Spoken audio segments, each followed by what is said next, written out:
Today, I'm going to be doing a presentation based on an article from McKinsey and Company about the state of the autonomous vehicle industry. I chose this article because it gave me an overall understanding of the industry and also the technology, but also the business challenges, consumer desires, and even implications for the future.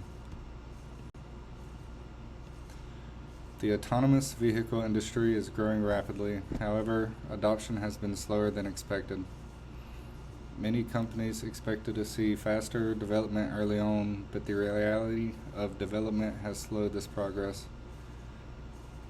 The gap between expectations and reality can become problematic for both companies and consumers. One important challenge is the delayed timeline. Companies often announce a time that they're going to release these cars and then always have to push it back a year or two. This reduces excitement among the customers. Another challenge is the cost of developing autonomous vehicles. The costs are so high that there are few companies that are actually able to compete in the industry. Finally, each country has its own standards and regulations, which makes it difficult to sell these vehicles in other countries. Another significant finding was the reduction in expectations for Level 3 automation. Consumers seem to prefer features like lane keeping or adaptive cruise control rather than having a car that fully drives itself.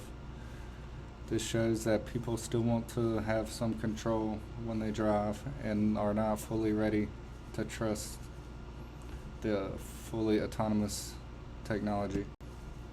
This ties into the ideas presented by Clayton Christensen. Most of what is happening in the industry relates to sustainable innovation, which focuses on incremental improvements to established products. Autonomous vehicles fall into the category of disruptive innovation, and it is clear that most customers are not fully ready for this. In summary, this article gave me a new perspective on the autonomous vehicle industry. The industry is about more than just technology. Companies have to consider costs, demand, and how to actually make a profit with the high costs.